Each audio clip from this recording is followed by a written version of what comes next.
Hey y'all, what's going on? This is the Renegade from Devil's Advocate. I'm here with, my co-host Red. Say hey, Red. Hi. And Miss Roxy. How you doing, Miss Roxy? Pretty good. Hey, everybody.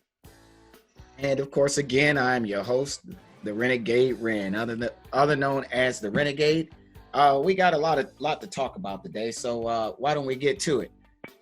Um, First, we got this. We got a lot of restrictions that's lifted from this quarantine, and that's good, I guess. So we can start actually normalizing everything. But for one, what is the normal now? I'm not even really sure, um, and I'm not sure if we'll ever have things what they used to be because we'll always have this coronavirus. That'll be always looming in the surface of everybody's minds. And, my prayers go out, first of all, to the families and the victims of the coronavirus, and those that's dead and those who have been infected. So you want to stay indoors. And America, is it that hard? Just do what you're told. Stop doing all of this extra stuff and being extra just for what? Just stay in the house, do what you got to do, but, help us all out. But there are a lot of questions that's been raised. And because of that, it's a lot of suspicions within the American public, I'm sure. And the conspiracy theories have been flying. And, we've been keeping, the conspiracies going for a long time. But how far is too far? I understand it's one thing to be safe and do what you're supposed to do, but then it's another to where, we have to damn near wear hazmat suits when we go into Walmart now. We might as well. For all of that.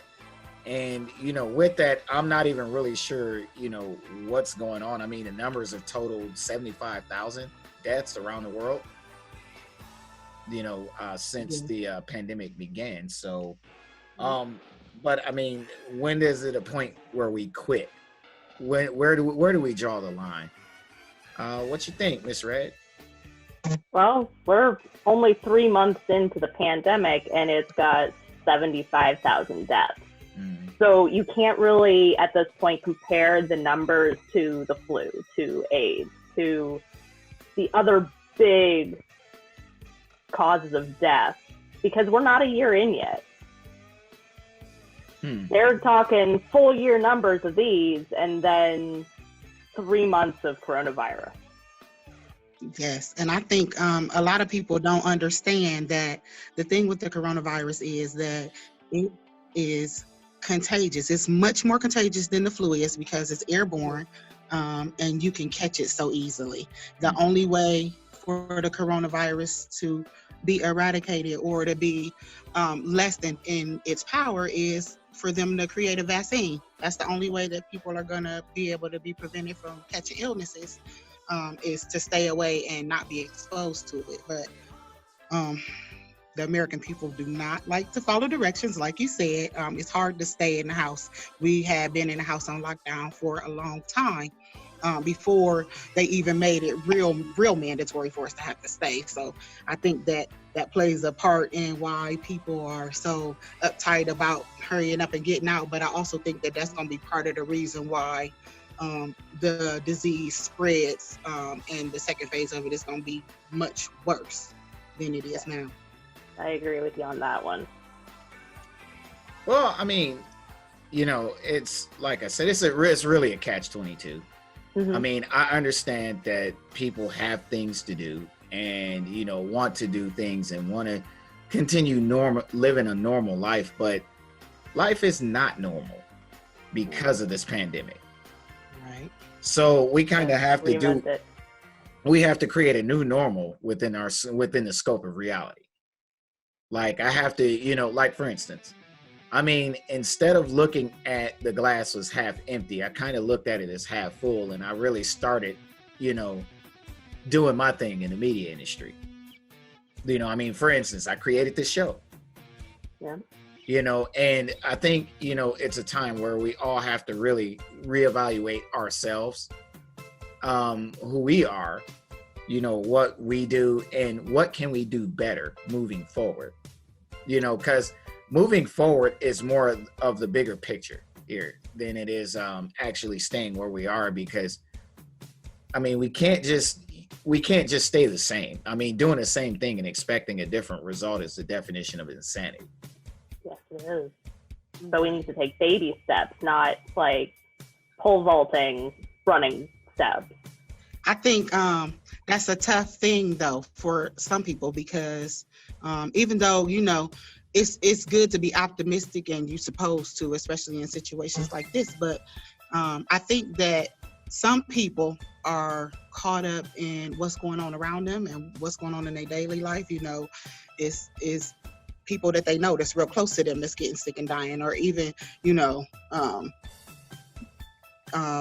people that they don't know that you see, and it makes you frustrated because, you know, you're stuck in the house and then you see all of this stuff going on. Everybody is getting sick. It's stressful. People losing their businesses. People losing their homes. So some people don't even see the glass at all. Yeah, there's that. I mean, it's sad because I used to be a pessimist, a really bad one. But then it's kind of like, well, you know, it was like, you know, Roxy and I was having this conversation yesterday. In fact, we were talking about, you know, the way I go about doing things nowadays is saying, well, you know, dang, I'm broke. I got $20, you know, in my bank account or whatever. I mean, we've all had those days. Hell, I still have them. You know, instead I say, well, at least I have $20. All right, let's go from here. And what that does is that changes the perception of things. It's like, you know, and words do that. Like back in the day, we used to call, you know, shell shock is, instead of being shell shock, now you're post-traumatic stress disorder. Or instead of going to a gym, you're going to a wellness center. You know, instead of being short, you're vertically challenged. You know, stuff like that. What I like that one. Well, it's being PC now. It's the political. Oh, no, it has nothing to do with being PC. At least not the way I use it. Somebody who's vertically challenged is just short, and it's a funny way of putting it. Right. But like, I don't care if I offend. It's funny. Nothing wrong with that. And you know what? You know, for the sake of just not pissing anybody off more than what I usually do, I just try to be politically correct, because at the end of the day, I mean, there are people who are just very sensitive, and they get their widow feelings hurt. And, you know, and when they're hurt, I'm like, okay, let me go on ahead and just hurt them some more then. You know, but I just try not to. I trip over my PC things all the time. It's like most obvious one right now is I'm a white girl.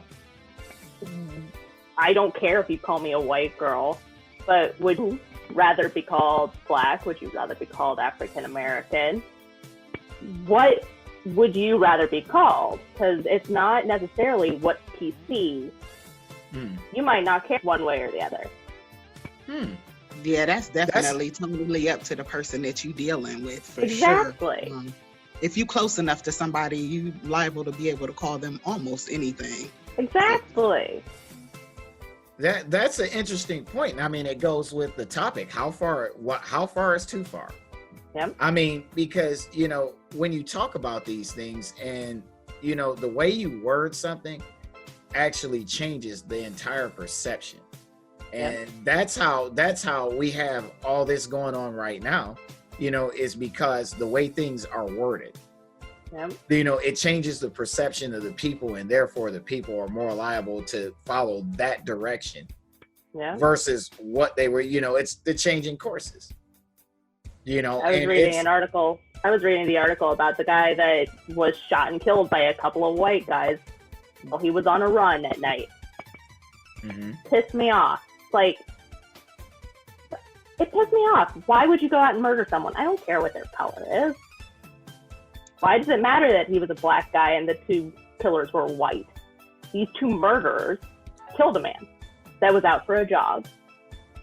So I'm having a hard time with the whole coronavirus and murder thing altogether, because we have had 37 murders over the course of the time that we've been in 2020, and we've been on quarantine almost half of that time. So how are people getting murdered? Like, how do you kill 40 people? You're supposed to be in the house. The domestic violence rate has risen significantly too. Mm-hmm. That's probably part of it, a good part of it. Well, and we had this discussion on last week's show too. People are now forced to look at themselves and their relationships, and we all know, having to battle with self is a whole nother battle altogether. Much less, dealing with a significant one other that you don't want to be with, because a lot of people are prideful and saying, oh, well, I can make this work, or I can do this, I can do delusional. That. The devil is a liar, is what I say, because I'm like, the first time I have that feeling like this is not going to work, oh, okay, I'll see it. Because we put our change for me. No, he won't. No. Sorry, honey, he won't. At all. He doesn't love you. At all. He's not even changing his gloves during the coronavirus before he eats his food, okay? So right. No, you technically have to change your gloves between touching anything. Just use a squirt of hand sanitizer. Not that you can find any, because the jack offset decided to buy, was it $60,000 worth of hand sanitizer.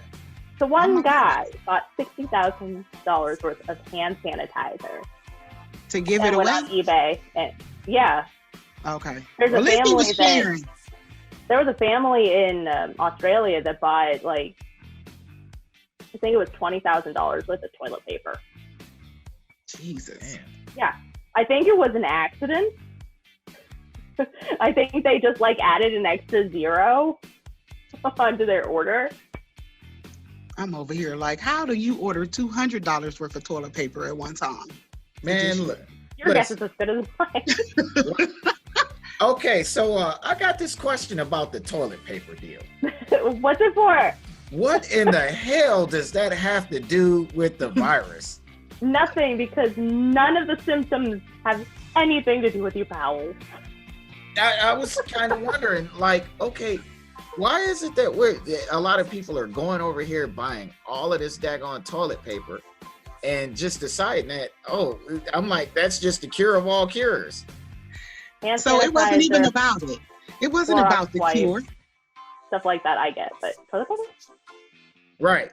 Yeah, no. It was never about the cure at all. It was never about whether or not the tissue was going to sustain anybody.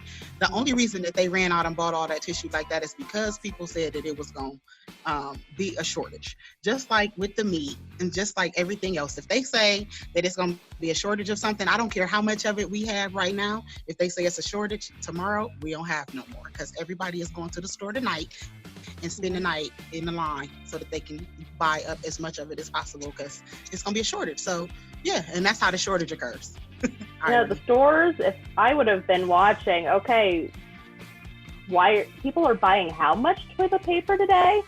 Okay, tomorrow there's going to be a limit on them, period, end of story. Yeah, right. You can buy one packet of toilet paper per household. Don't do because most stores get deliveries every night. Most big stores do. So why didn't they put a limit on it much, much earlier as people started to impulse buy? Hey, Miss Karen. Hey, what's going on? Hi. What's going on? Hey. Glad you can make it. Ooh, I love the setup. Yeah. How are we doing? Hey, what's up? I got a question about that too. I seen the the bedding and everything. What's going on with these Garanimo sheets and stuff like that these days? I always wanted to know. It looks like leopard print or something. What did you call them? Granimals? Garanimals. Like ranimals. It's something my niece said one day. I thought it was catchy, so I just started using it. So, I mean, I don't know. I look at that one.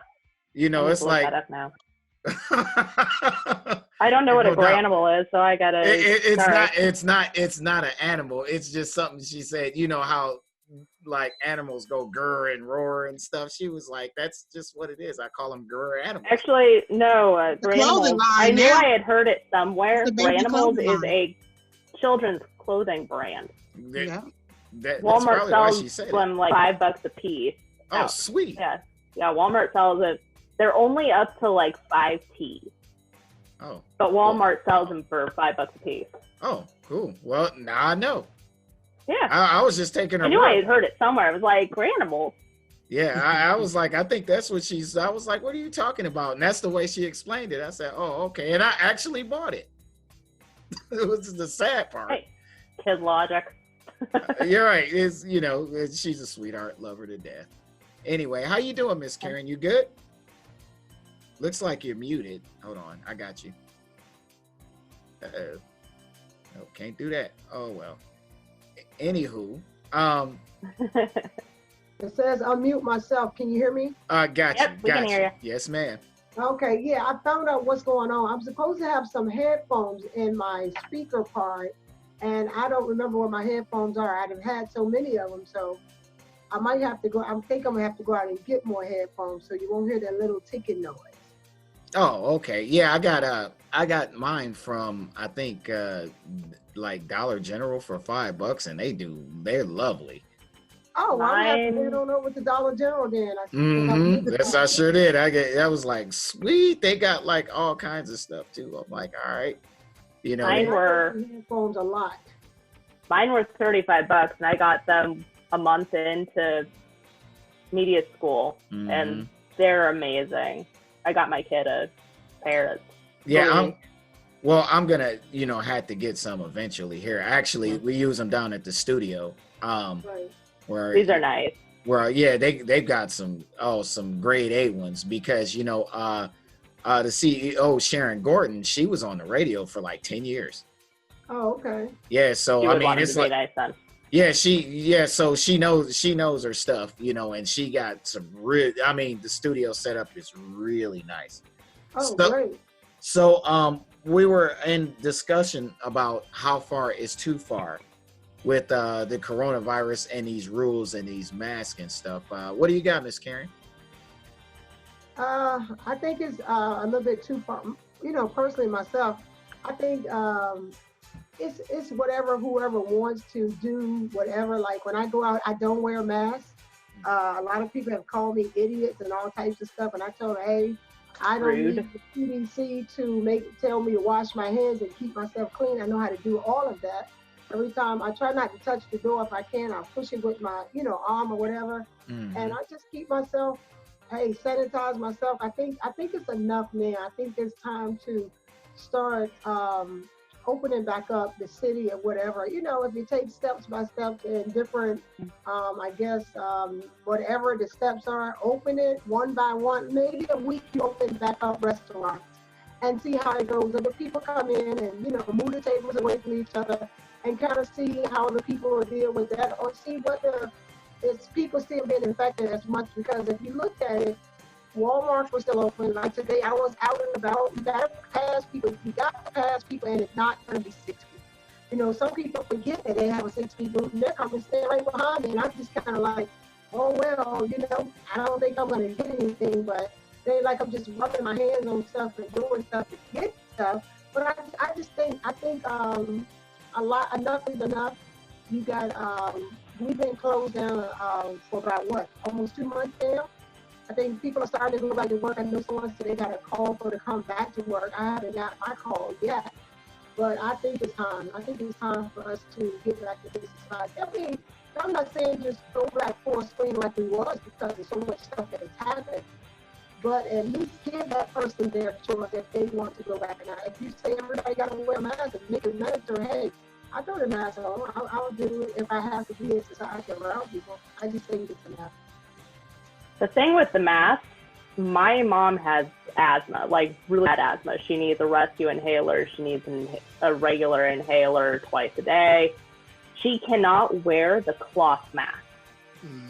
And there are so many people that have been like bulk buying the non-cloth masks that she cannot get the normal ones.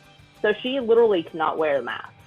It's not a she doesn't want to, she doesn't want to be safe. It's a she cannot wear it. So people calling her rude. If someone had done that to me, I probably would have gone up and decked them. Like, you don't talk shit about my mom.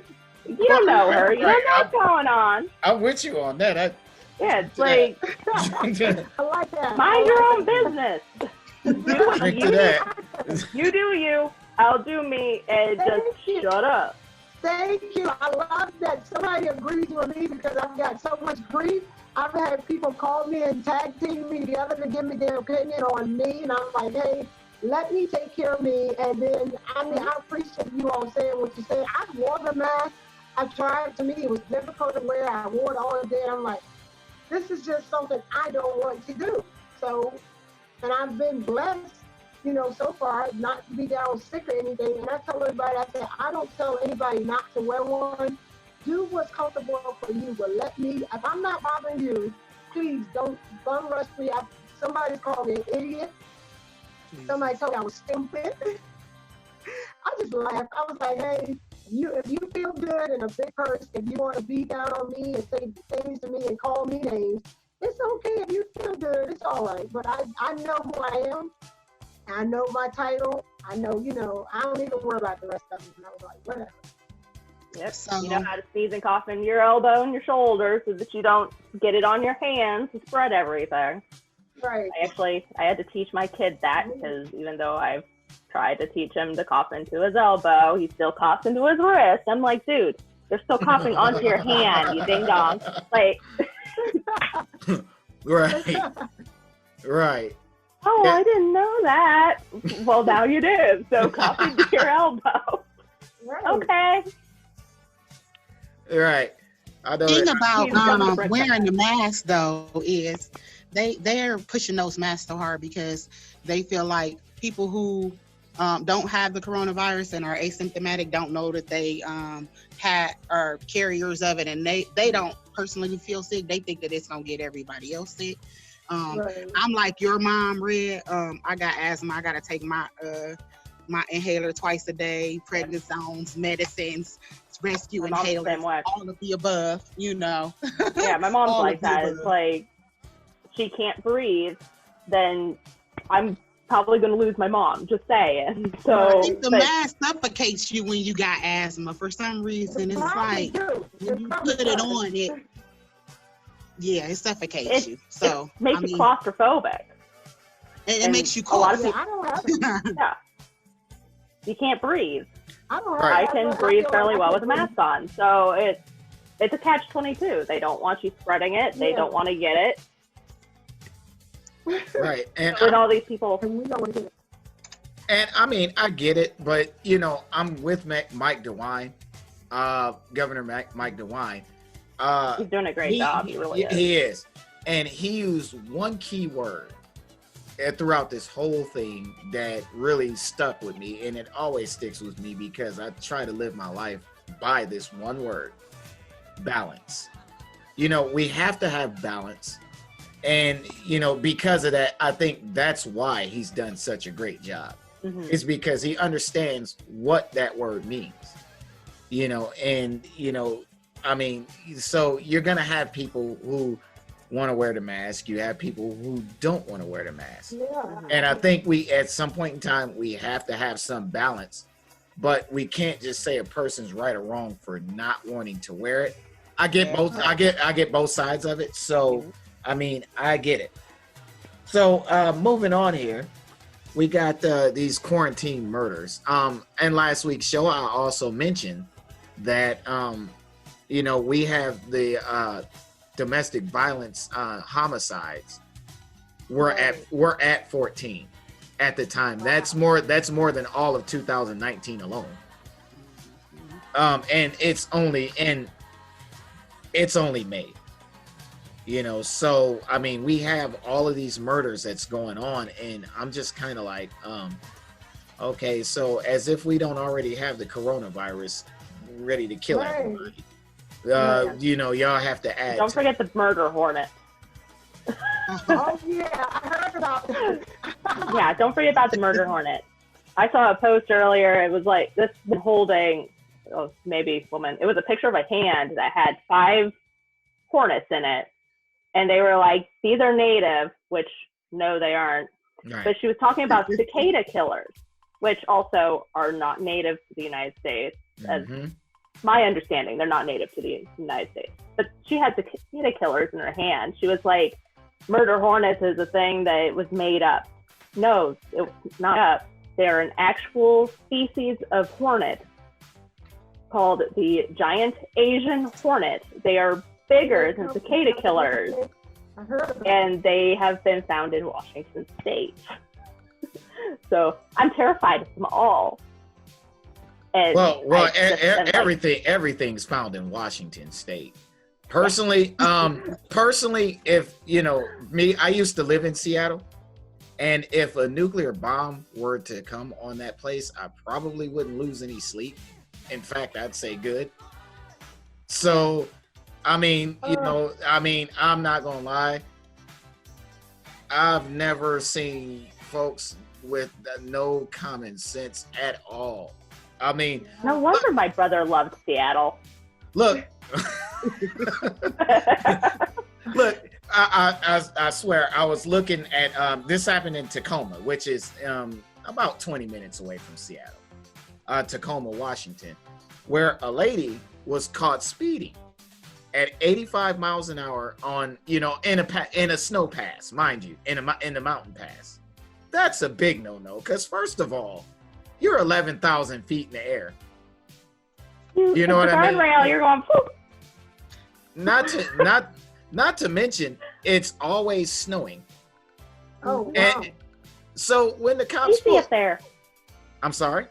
It's icy up there. Right. So when the cops pull her over, she said, "No, I can do that. I've got a Toyota Prius." Oh, I just lost it. I was like, yeah, I said that confirmed my suspicion that all of these people are just flat out stupid. Yeah.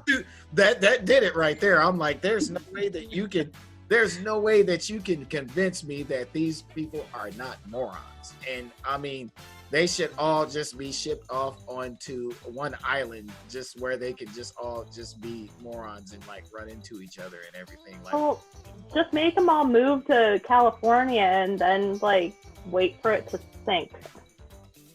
Yeah, that's a good idea. But I like the nuclear bomb one myself. So I mean, that'd be great.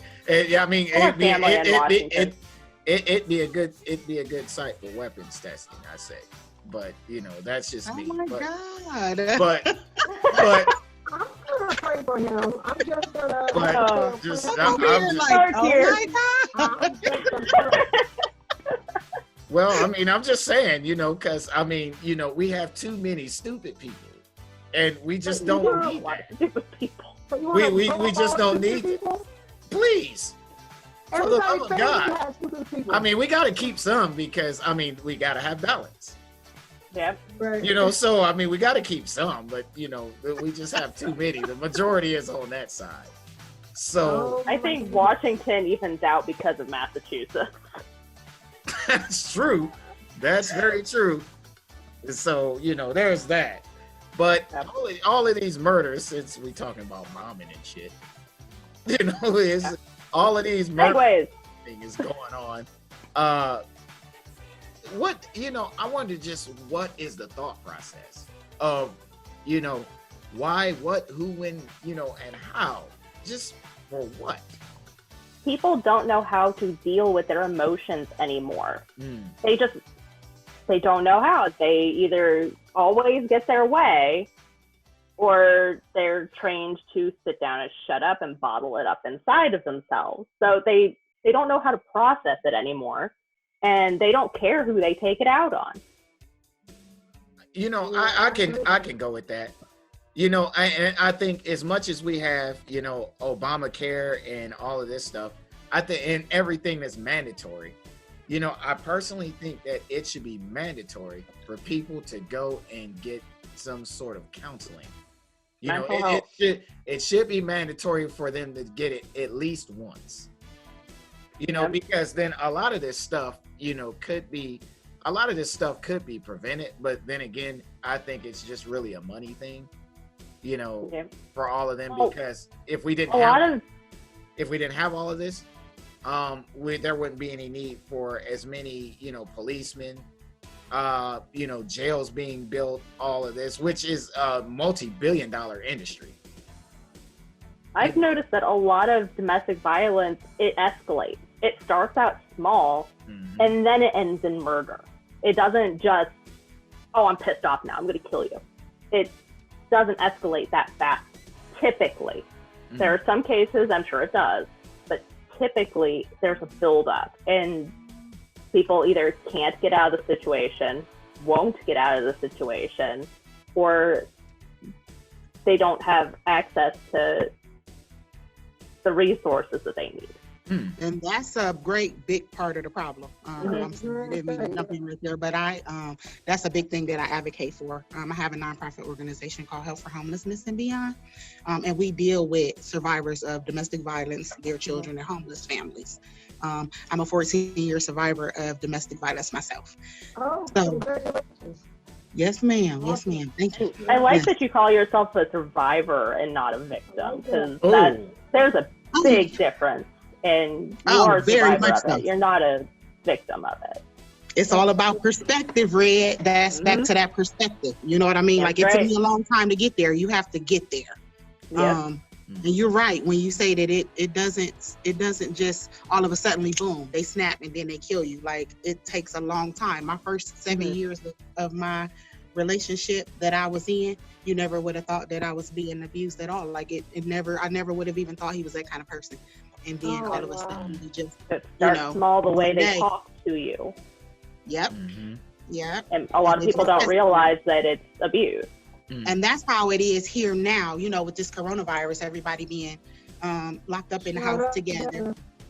Unresolved issues from before, you know, because people had issues in their relationship before coronavirus even got here.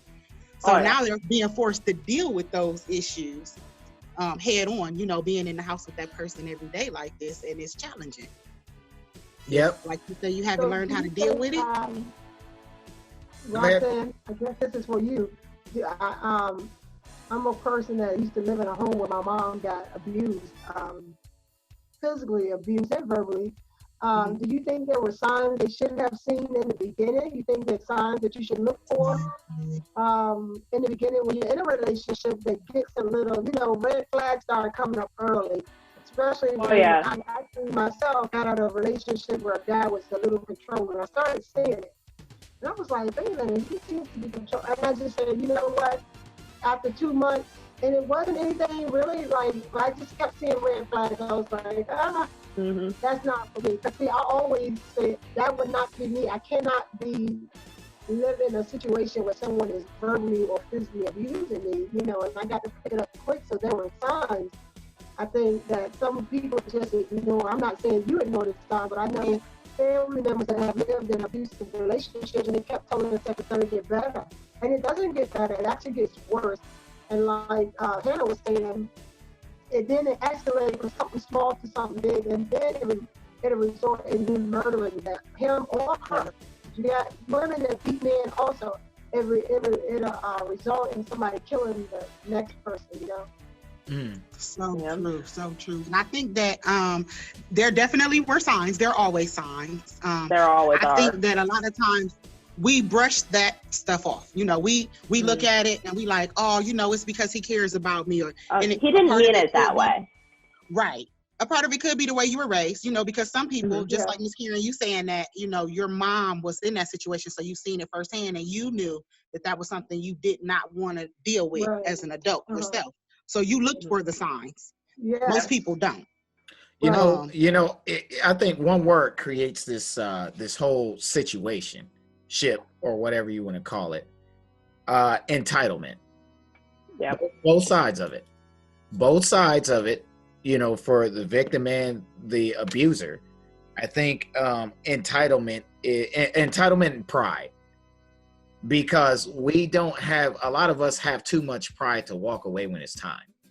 Right. And therefore, when you walk away, if you stay in a situation like that, what happens is tensions tend to build up over time, and it becomes a watch pot waiting to boil over.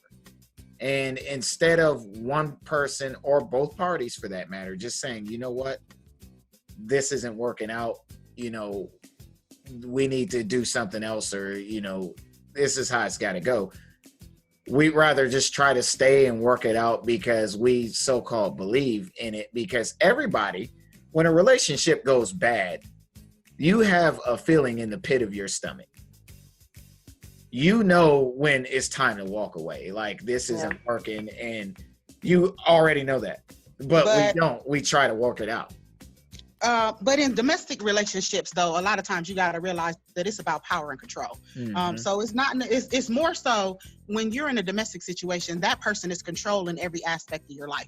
So you don't have the option to be able to just go jump in your car and leave, or just have money. Right. They take away all those means. You don't have family members or friends that you can depend on, because 9 times out of 10, you haven't been in contact with those people for so long. Mm-hmm. They don't know what's going on in your life. One of their first goals is to isolate you. Yep, divide and conquer. And I'm going to say this for you, Arthurius. Did I say your name right? Yeah. The Renegade. I'm going to say this just for you. It is not just women that are abused. Yep. It is not just women. It's not just children. Men get abused too. Yes, they do. People need to be more aware of that. My first ex-wife was like that. I mean, you know, she like loathed at the fact that, you know, I come over here with my family, you know, and I'm like, you know, and just, you know, want to be around my family all the time, you know, because it's my family, but not all the time. But, you know, you get what I'm saying. She wanted you to be all about her. Yep, all about her, up underneath her. And then those types of isolation. Those types of people want you to be, they want to be able to depend on you for their mental stability, which is a huge weight. Right. And, you know, no person can carry that. And I mean, so on that note, I do understand what it's like to be, you know, mentally abused. Yeah. But that's when you got to say, you know what? I'm out. And you know, I did that. And that's it. You know, it's like, whoa. Good for you. You know, and it look, you can do bad by yourself. Oh yeah. For one. And the worst thing that you can do is tell yourself the lie of they didn't mean it that way. Shit. The devil is a liar. That's right. That is the biggest lie you can tell yourself, is they did not mean it that way. Yep. You start to rationalize out a lot of different things when you in that situation. You start to believe a lot of things they tell you about yourself. You start to feel bad about yourself, so you don't think that nobody else is gonna care. And since you don't have any hope for real, that's how a lot of suicide is committed too. You know, people don't see a way out. Plus, people have kids. You know, if they've been paying all the bills and stuff, and you ain't had a job in 2 years because they've been taking care of you, and you ain't been outside or really done anything. Right. You don't really, you know what I mean? You don't really have any way to get away. That's why I created my organization, because that was one of the main reasons I had a hard time leaving. You don't have the resources. And when you don't have the resources to leave, you will stay there. And I almost died. Like, I didn't been shot, stabbed. You wouldn't believe. Man. You know what? You would not believe that. We're glad you did survive it. Stuff, like, all kinds of stuff. Okay, so that's I praise God every day that I'm even still here. You know what I mean? So that's why I'm big on the domestic violence thing. You know, that's one of my big things. Right. Well, you know, society also has a big part to play in that. I mean, the media, I will say that the media does have a big part to play, because, you know, we look at TV, we look at, you know, all of these things that are supposedly the stat quo. And, you know, of course, you know, seeing it repetitively, you know, we're going to start to believe those things and believe those things to be true. And, you know, it's just like, I often say to people, you know, like, for instance, you see them fools in Atlanta. What happened in Atlanta? Okay. So they had this sale on Jordans. Jordans, I heard about it. Now all of a sudden they're crowded around each other, breathing all on each other and everything.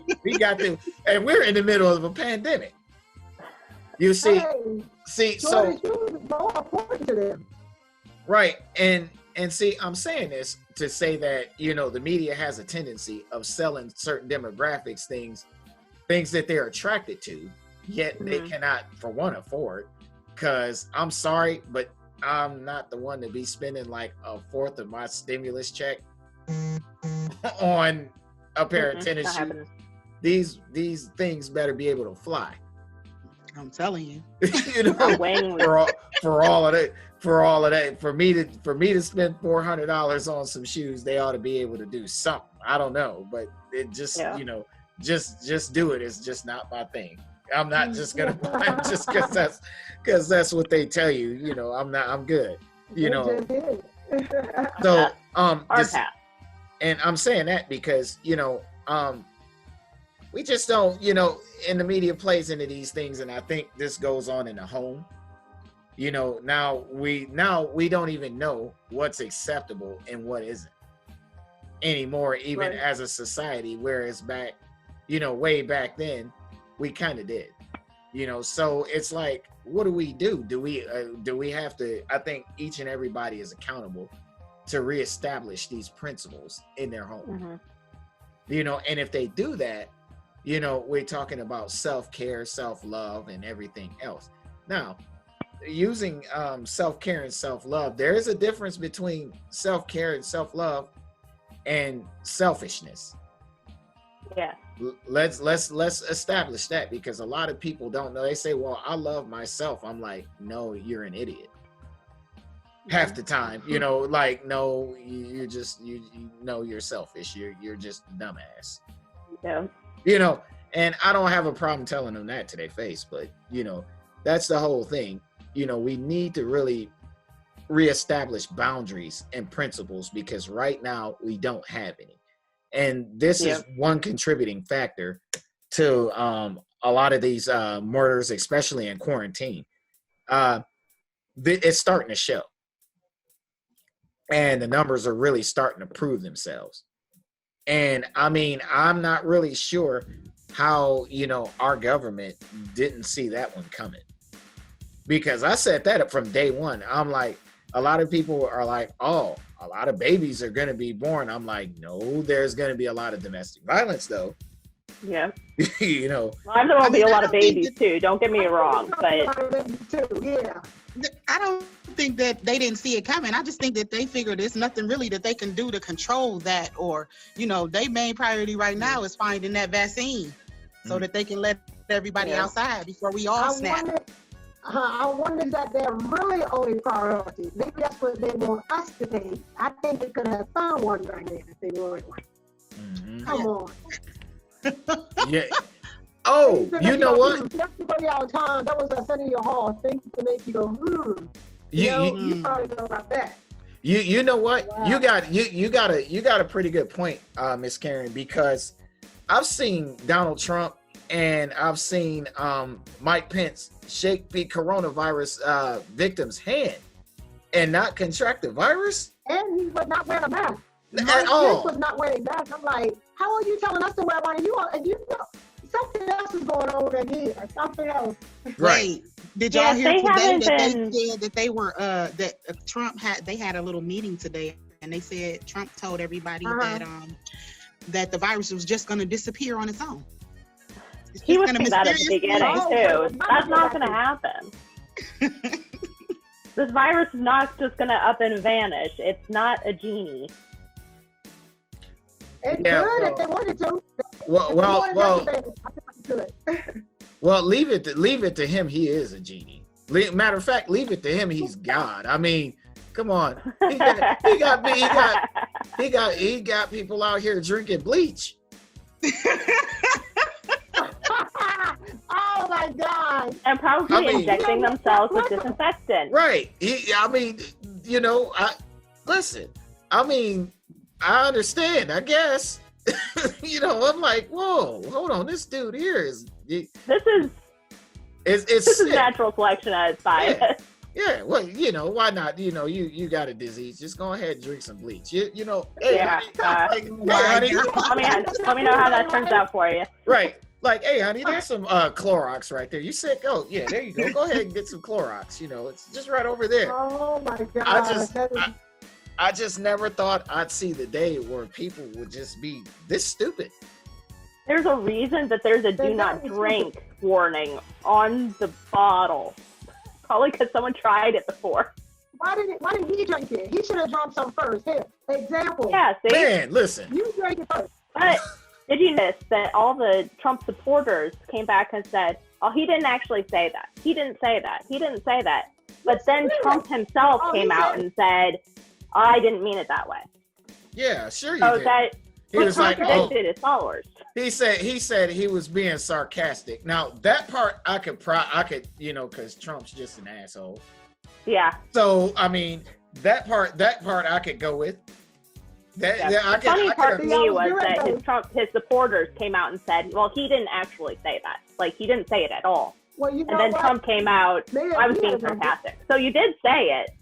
You just didn't mean it. He said it.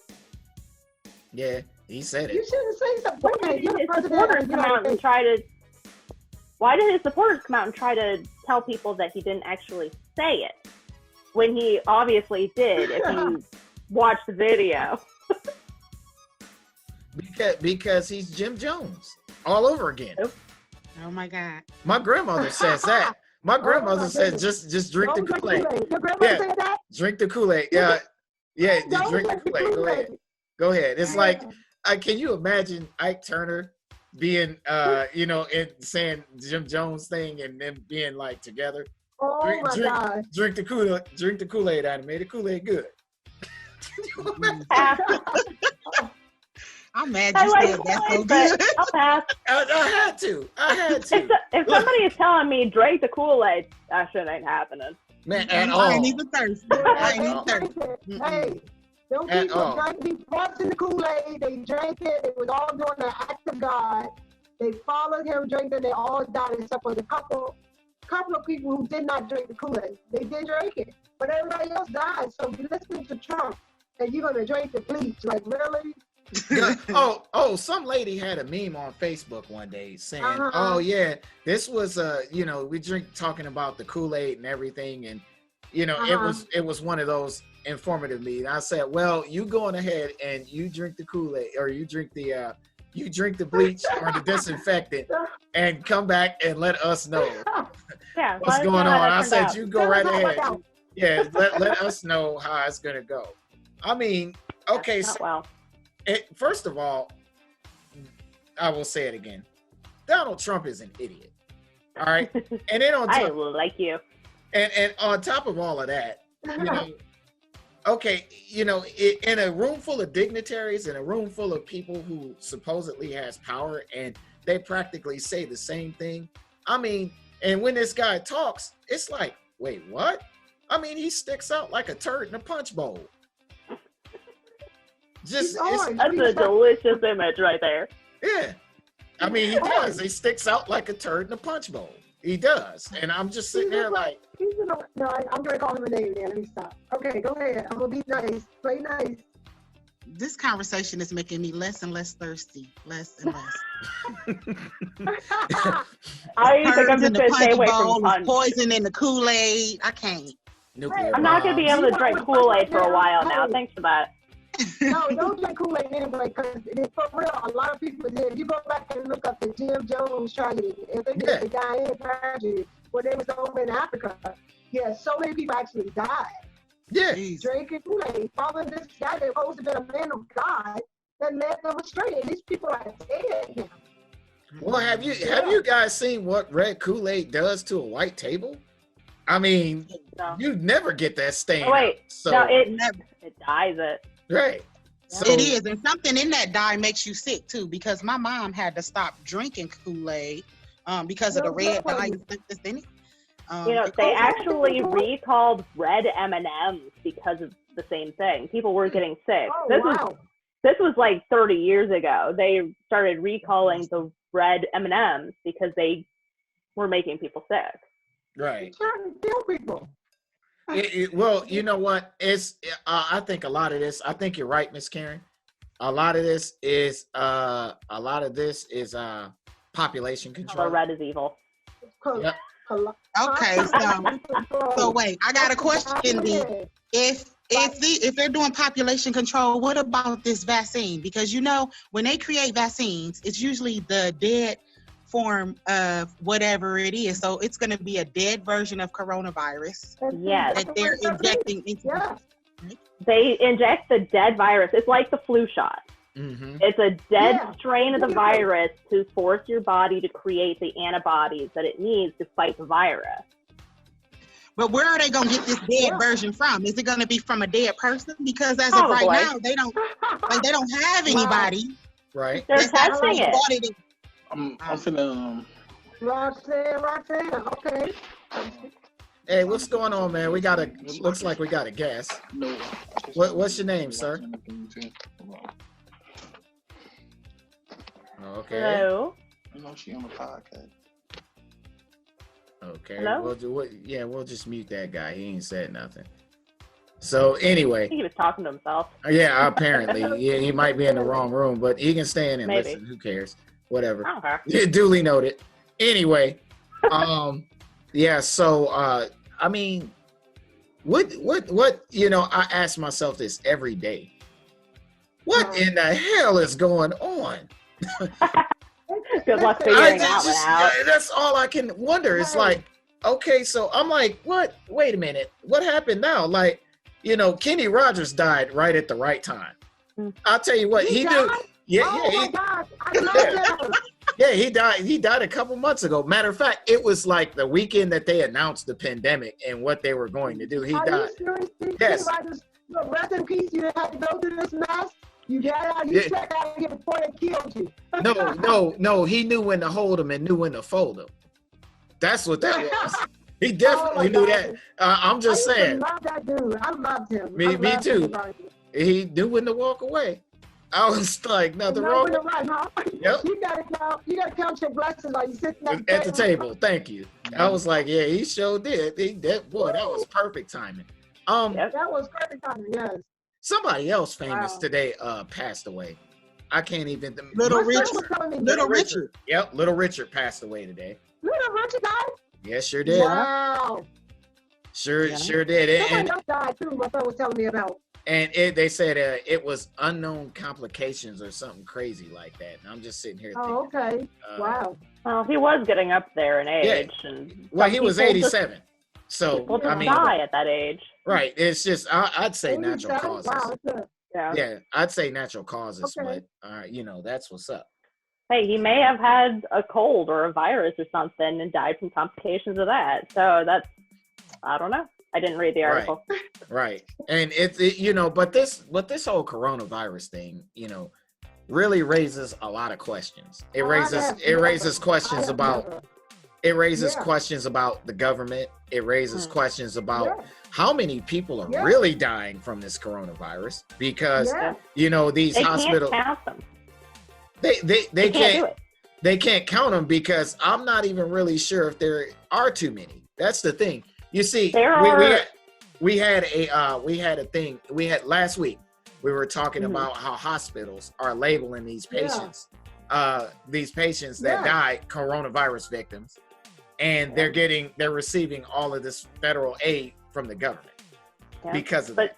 You have to also include the third world countries, that they are literally incapable of counting them because there are so many, and if someone walks into the room, they get it too. Right. That's well, true. have you also noticed though that once they exposed the government for saying that the government was utilizing the bodies to get extra money, the government started coding those bodies differently. So now they're saying these are the ones that actually died and these are the possible cases. So they separate them out now. Oh, so now the numbers are probably a little less than what they actually are supposed to be. Yeah, because it's the possible ones, you know, the possibles. But they still count them that way because, you know, it's extra money in that. And you get extra funding. You know, it's just sad. It is. And somebody asked me, my study partner asked me, what you got? Maybe 2 are possible now. So maybe, like, what's really? It's kind of strange, man, with the government right now. I don't know if they're really possibly telling the truth. Speaking, I'm so against it right now. Yeah, speaking of spades, I ain't played a good spade game in a while. And I'll tell you something. You know, now we're under quarantine. This will be a great time to do it, really. You know, just play all day long, just play spades. Yeah. Let's go. I'm ready. Look, we got an app that we use to play spades on, and then we jump on our Facebook Messenger and talk to one another, talk trash while we play. Right. I need to play.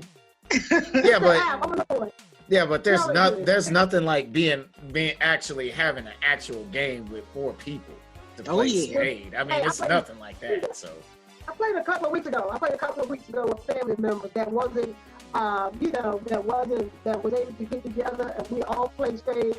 It was me and my sister against my son and my brother. They cleared out. We cheated them. We beat them every. It was like, we just can't be beaten right now. So it was really fun to hang out with family. right. Again, after so long being away from them.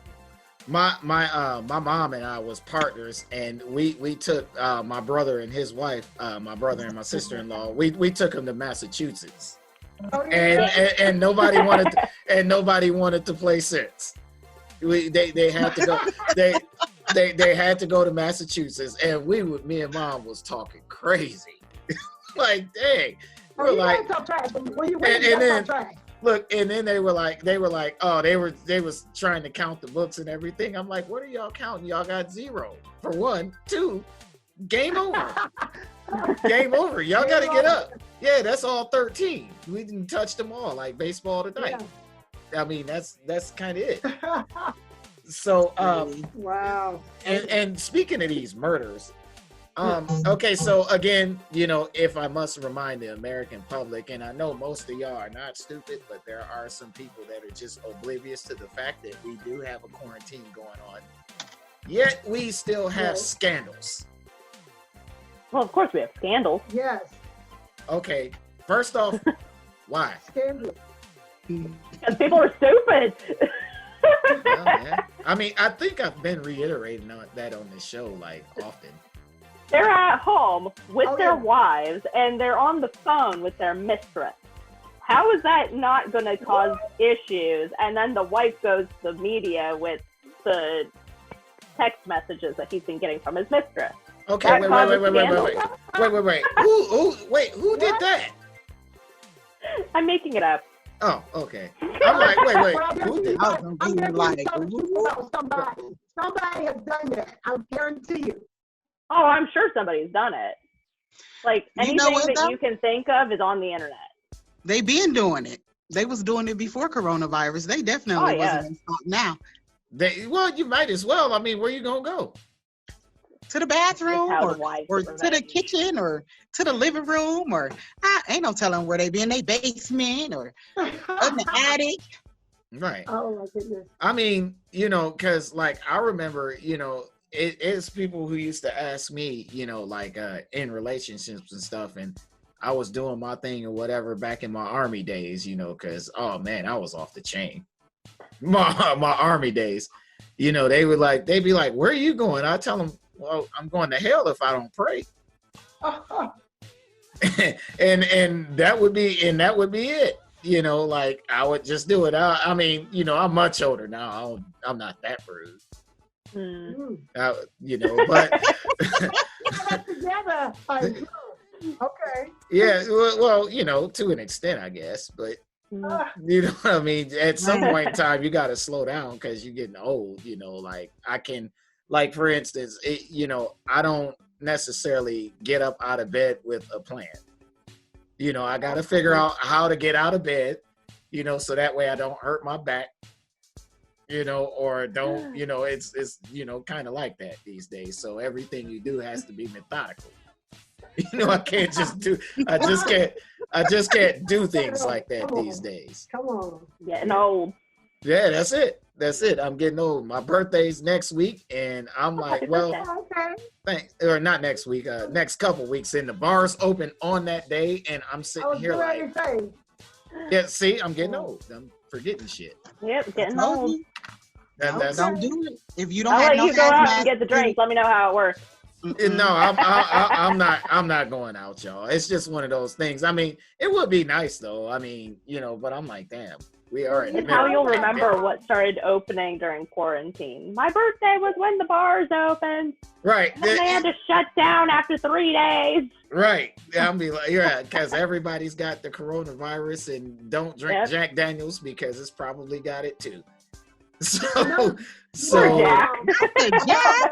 Jack, That yes, Georgia Jack. has a where you can go and pick up your drink. We don't have that yet, but in Georgia, down in Atlanta, you can stop by the bar, pick your drink. Your drink can be to go. Pick up a drink and go. They had it like that while people was quarantined. You could pick up a drink and take it back home. I was like, that is so cool. They need to do that here. But we Right. If only. they don't want people to drink and drive here, though. They know that the drunken driving rate would go up so high. Mhm. We have Oh, wow. we have the ability to buy drinks to go with a carryout order. Yeah, that's right. Because they say, they We go to the can liquor store. technically. Right. They say that Uber Yeah, I didn't is know letting that. people go to the liquor store now. They go and or Oh, Uber Eats okay. and all that. They go to liquor stores now and go get out. Hey, that's one thing that I bet did not lose any money during this time. Nope. Where's they the did liquor not. store? No, they didn't. Gained it. I'm pretty sure they I've did. gone through so much alcohol since quarantine. Damn. Oh, my goodness. You stayed messed up. Nothing wrong with that. Nothing wrong with I like that to at all. drink. You got to. Some people Right. gotta stay messed up in this season. Right. It's And cold. I'm- What you drinking, Red? What you drinking? It's a root beer. Right. I had tea right now. That's what that was. I'm saving the alcohol for after this is over because you don't want to experience that. I promise. Oh no, I'm pretty sure it'll be hilarious. I'll believe me. I'll know how to spin it. Trust me. Mm, I'll be like, ooh, this is good TV right here. just maybe next week. we'll just leave the camera right on you. And I'll be like, all right, we'll just sit back Ask and me some let you go sports ahead. questions. I don't know. Oh man. Oh man, that would be off the chain. Let me tell you. I Maybe mean, next week. and I'm just trying to figure out though, like we're in a pandemic, and how is it that we still have scandals? I mean, who else is in trouble right now? I'm sure there's somebody. Well, Go ahead. I'm sorry. now I don't even know if I want to say this. Maybe I'm not gonna say this. I'll send y'all something when we get off of here, because I don't know if I want to say this on podcast. That this Say lady. No, say it. Huh? Say it. You didn't say it now. You So- can't say it and then not say it. Thank you. You're right. Well, we had an Ohio woman here the other day, and I actually screenshotted the picture of an older lady. She called 911 to tell them to come put out her, I'm going to spell it, Pussy, because it was on fire. Ooh, So, buddy. yes, when they got there, it was like, did you actually say something was on fire? She was like, yes, it's on fire. And they was like, well, she's been drinking. So what they wound up doing was, since she had made that call, they wound up arresting her, and she resisted arrest. They had to go to jail.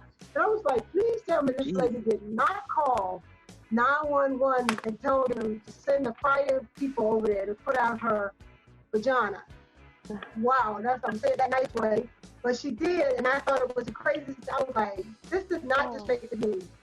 So I screenshot and sent to a lot of my friends. They was like, really? That's She did good. not. That's She funny. did. When you see her, you're going to start laughing. You're going to be like, no, this older lady did not. Her Right. family said that she was intoxicated, but they actually wound up arresting her, and she resisted arrest and had to go to jail. I That tell you is what. crazy. I had this idea, So, let me know. hey, what's going on, Don Terrio? How you doing? Who the fuck is that? Okay. Hi. You're in our chat room, dude. Hola, ¿cómo está? Hello. Oh. Oh, all right. How you doing? All right, how's it going? How's it going, man? You good? He muted Oh, I himself. put in, yeah, no, I muted. Oh, Ah. well, he muted himself. Oh, well, whatever. So anyway, I came up with this idea, I was like, and I'm always thinking of ideas, just nice little business venture. And I was halfway lit. Doing something. Anyway, I said, for stuff like that, I should create a penicillin power wash. Just go to all the truck stops and find a lot lizards and be like, hey, if you give me X amount of dollars, I'll spray that off, and we can keep it moving. This got penicillin. Oh my God. It's the penicillin power wash. No. I mean, That'd I be was great. like, just for stuff like that, because somebody's ignorant enough to actually make that call. You know what I mean? So I'll bet I would make all kinds of money if I created something like that. I thought about I'm it. sure. It would be a fabulous idea.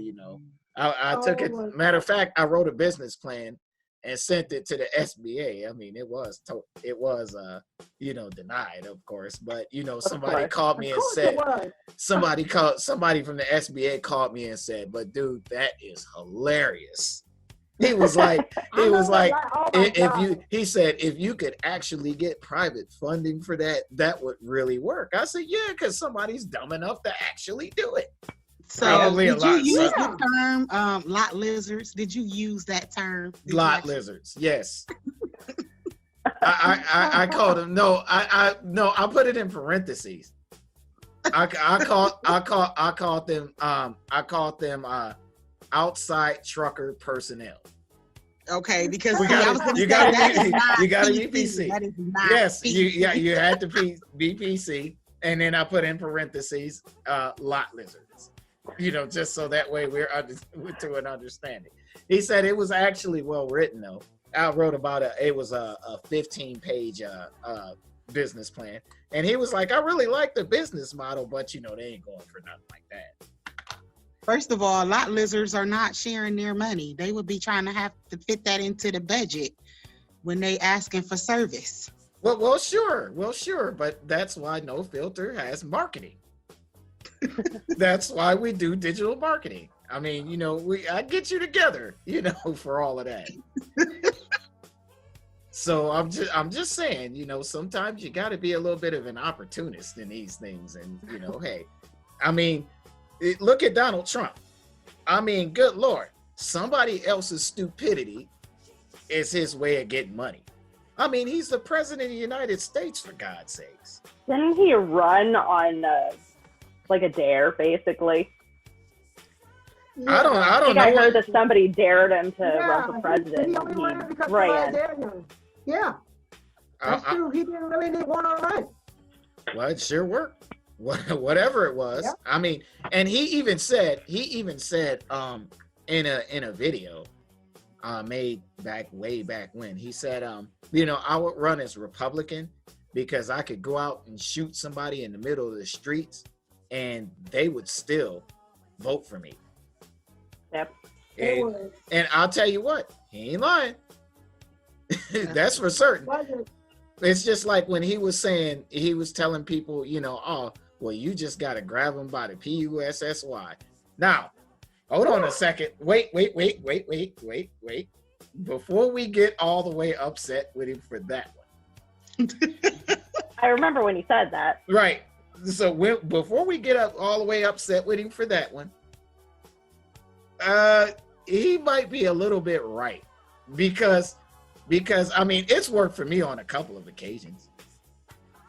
I never said it, but you are a male talking to 3 females, and right. We're not going to agree. Well, no. Don't pull back a nub. Well, no. Okay, do not pull back a nub. I'm not pulling back on that. But I'm saying that yeah, you know, Okay. I see what he Maybe was in a saying. club setting, where Right, the woman exactly. was 90% drunk, you could pull it off. But Exactly. with Exactly. a sober woman, no way in hell. Exactly. But he Yeah, knew, come on. but he knew that. But see, he said that because he knew America was still kind of discombobulated with this whole, with him even getting elected. Because I'm still trying to figure out, like, who is the dumbass that even decided to He vote was for this still guy? running when Right. he said that. Right. So He you know, wasn't elected yet. but hold on. Yeah. He was way ahead in the polls. So it was safe to assume that, well, he's gonna win it at that time. And I was just like, he said that, and I'm like, I bet he gets more voters because of it. And what happened? He did. Me and my grandmother was having this discussion the other day about that, and I said, "Yep, You know why? That's how he did it." I tell you what. This new generation is a little bit they more come and loose. tell me they're gonna grab me. Right, because and he knew that, and that was a lot. That was, huh? What'd you say? I said somebody can say just grab them by that, they're gonna get knocked out. Right. Well, that's what I would. That's what I would thought. And we were like, well, that's not presidential. That's what we said. We were like, Right. that is not presidential. You cannot say that as the president of the United States. Right. And then I was just like, yep, Well, he it's can. not presidential, but he is can. actually correct about, you know, he did it at the right time, and everything, if you notice, is about timing. Yeah. And he Yeah. did it at the right time where his constituents were behind him. And he did it when, you know, the American public, the, how can you put it? Most of the far right was, you know, he already had. So he did it. And, you know, that's the way they think. Donald Trump won because the way he thinks is the way they think. That's Right. merely that. It has nothing to do with experience. So that's what I was getting at when I was saying, well, now, hold on now. This might be why he said it. No, he said it because he genuinely believes it, because he's a rich white man. Uh-huh. He can get away with a whole lot can more do than that. anyone Yep, else. That's it. Yep. And That's it. he generally believes it, and so does all of his voters. And the only thing that they could say is, well, you know, Donald Trump's not really a politician. You know, he's telling the truth, so maybe we should vote for him. That's why he did that. Wow. And, you know, and that, you know, and I'm like, yeah, dude, you can't say that being running for president, but I suppose, you know, if that's what you want to, if that's how you want to go it. I mean, any and another scandal, anyway, there was something about, I read Not about him. it. I think that's Biden, isn't it? That's in the scandal right now. Oh, okay. What do you No, do? Biden's got the same thing going on that he's always had been going on, but it just keeps getting brought up again. Right. Okay. It's that whole getting close and kind of looking like he's sniffing your hair thing, which creepy. Yeah. But he's had one woman come forward with a complaint against him that he went further than that, where Trump has had 25 at least. Yeah, So- That's because Biden is sniffing hair and Trump is grabbing crotches. Double standard is what I'm trying to get across here. Double standard. Hold on, but Bill Cosby was giving him drinks and pills. And now he had to do 3 years of jail. Good. But didn't they let Bill Cosby They out should though? all do didn't they? time. No, Bill It's Cosby. different. Bill Cosby did file for early release. I did find this out. This happened yesterday. Bill Okay. Cosby filed for early release, but he was denied by the governor. What? I thought they let him out. I don't think they let him out. Nope. And you know when I it's know. go ahead. I'm sorry, Miss Karen. No, you're right. I was gonna be joking around. I said, R. Kelly put in for a release to get out during the COVID-19. They told him no, so he's still in there. So I was gonna say something like that. Wow. So you mean Yeah, he but couldn't get out. He got denied. but hold on. Good. Didn't they just pardon a couple of Trump's old administration? Yeah, But- Probably. but he. That's they couldn't because get out. R. Kelly was peeing on people. Yeah, you can't just pee on. And he was grabbing crotch. Yeah. You can't just be out here peeing on people's kids. Right. No, he was grabbing on his own crotch there. No, I don't care for what the stuff R. Kelly did. He didn't deserve to give out. Good thinking man. Yeah, you're right. because you can. Hey, do you see the thing that they got in Chicago's Millennial Park, where they have the TV screen and then they got the water fountain coming out the TV screens, or the water coming out, like it's like a faucet, and the kids like run under it and play and stuff. Well, one time they had a big old thing of R. Kelly doing something in his beard. Oh my gosh. It was oh my god, it was hilarious. I was like, wow. And now nobody was underneath the water, but Thank I'm God. just saying, just the connotation behind it, it Wow. was really funny. And my uncle always says, well, I'd rather be pissed off than pissed on. So there's that. I'm like, well, Yeah, neither. I cannot neither. Neither. Neither. I don't want to be peed Thank on. you. I don't want to be angry. Neither. And we all just get along. Neither. You don't want to pee at all. Just get them alone. No, I don't want no Kool-Aid. I don't want no juice. I don't want what's in the water. None at of all. Kool-Aid and all Don't drink the water in Flint. Right. Mm-mm. No, we got to boil the water for you give me any.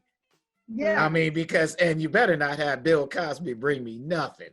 No, He's not allowed to touch my drink. no kind of drinks. I'm not, because he has been to the joint now, so I mean, And just saying, he's old enough. He hasn't learned his lesson. we can't. Teach old dogs new tricks. Right, we can't. I'm taking no chances. I need neither one of them. So, since we talking about the subject of being pissed off and everything, we got a nice little question here. Why is marriages less common than what it used to be? Wow. It's expensive. Well, there's Because that. people don't care about it. It's expensive. It's outdated. Wow, it's outdated. Woo. It is. It's an outdated notion that we have to spend the rest of our lives with one person. You don't know when you're young that it's going to last forever. People don't have the same morals and values nowadays that they had. They don't. That too. They don't have Right. same values and morals. Yeah, I think that, and my thing is, go ahead, Hannah. I think it was like, last time I looked, 52% of marriages ended in divorce. That number that you just spoke, there's a lot of truth to that, and it's even higher with military personnel. Matter of fact, it's a lot higher. It is a lot harder to be married to somebody in the service than it is to be married to a civilian. That is very That's true. so true. Yeah. I just think that, like I said before, we've just lost all touch with, who we were as a people, with morals and standards and values that truly don't exist anymore. And the one thing that I do believe is that without order, there's chaos. Yeah, I like chaos. Neither, they can't coexist. All right. They cannot exist independently. There Right. has to be chaos for there to be order. Good point. Which is one reason why I think that, after all of this chaos is done being chaos, somebody's going to have to restore order. Yeah. Right. So, I mean, there's that. But I mean, the sanctity of marriage, even from a religious standpoint, is no longer marriage. It's more like they say, what's the term they've been using lately? Domestic partnership. People really don't believe in marriages anymore because, and I hear a lot of people say, oh, well, we've been together 10, 15, 20 years, it's like we're married. No, You're not married. no. You need that piece of paper to be married. Well, it's not just that. It's not just that though. I mean, you do need that from You need A that legal from standpoint. You're right, a legal standpoint. But when you say I do, and I mean I know this from experience because I mean I've crashed and burned twice. I'm sorry. That's no, that's okay. You know, in my second ex-wife and I, we're still pretty good friends. You know, Good. we talk. I mean, we know that there's some things just don't work. You know, and that's just it. Mm-hmm. Yeah. So, I mean, it's like when you say I do, everything in the world that you think that can go wrong always does. I mean, you know, shoot, I got hit on way more when I was married than I did before I said I do. I mean, I'm not surprised by it. You know, I got hit on way more. You know, I had more opportunities in that whole field than anything. I mean, you know, it's when you look at marriage and you talk about it from this is a union that, you know, it's supposed to be you, your wife or husband, or whatever partner these days. I'm not sure. Right. And Significant other. Significant other. That's the word. And yes, that's the word. And God. It's an agreement between you two and them. Because in the Bible it says man should leave home and cleave to his wife and they shall become one flesh.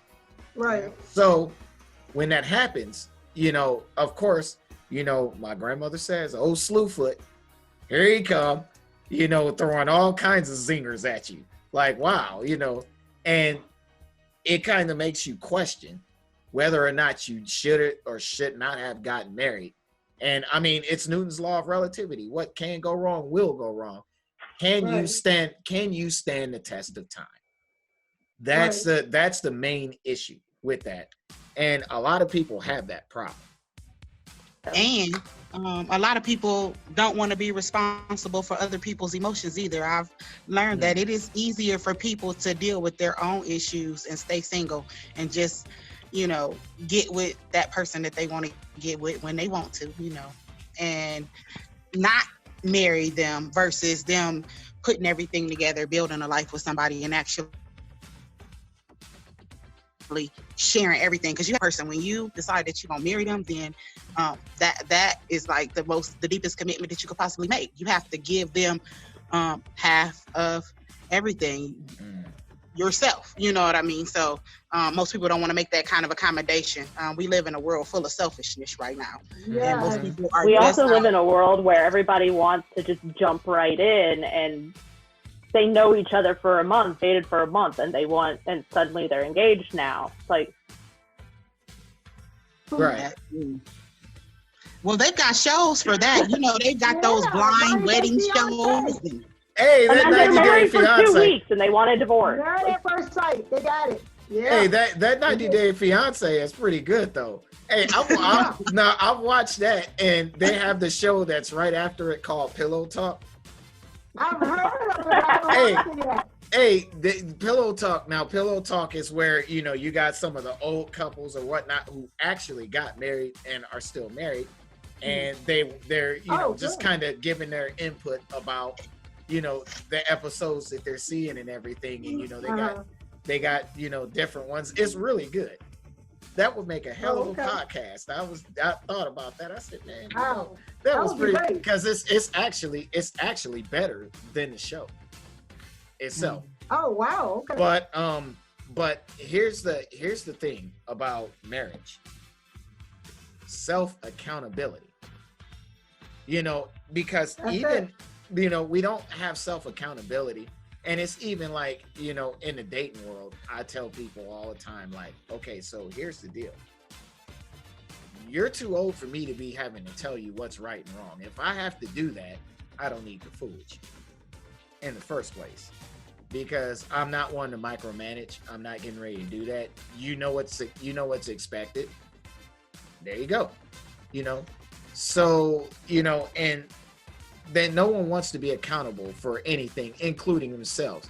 This is why when accountability was brought up, I was just kind of like, well, hell, people don't even want to be accountable for themselves right now.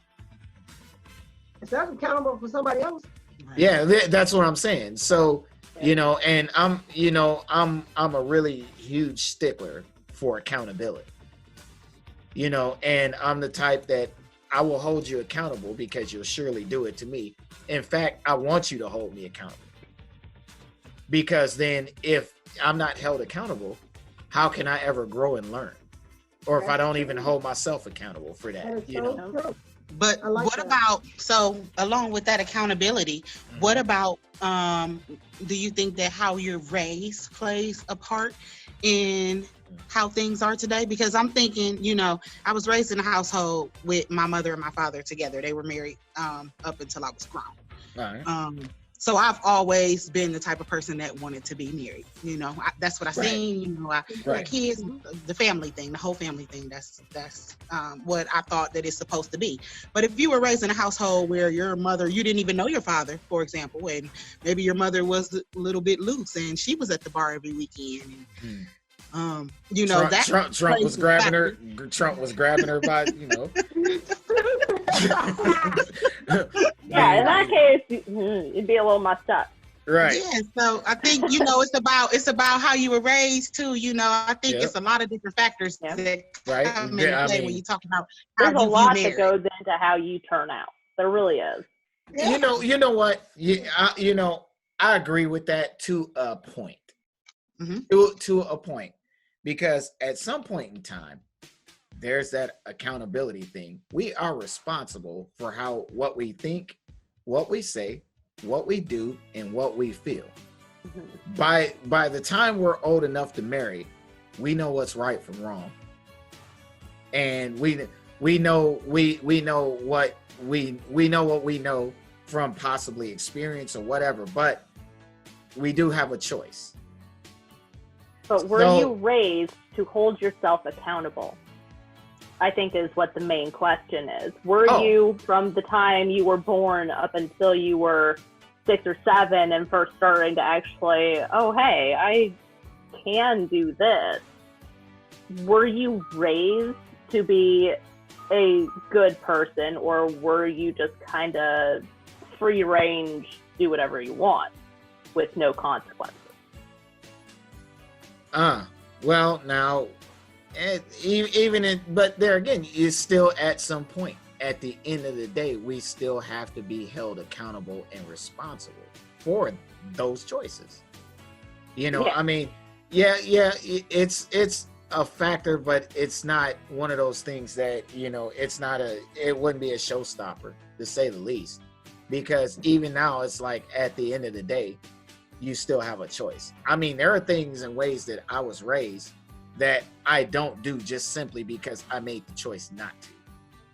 But when you're raised a certain kind of way, aren't you more inclined to always choose the wrong thing? You know what I mean? Like, aren't you going to naturally want to choose a certain type of thing because that's how you were brought up? So even though there's a choice, you may always tend to choose. It's in the back of your head, or conscience, and it's your mom, it's your dad, it's your grandparent telling you, do what's should right. you be doing that? You know what? That's an interesting thought process. I never really thought about that. I mean, you know, because I've always believed, and this is on my own because let's face it, ever since I was 16 years old, I've been practically raising myself anyway.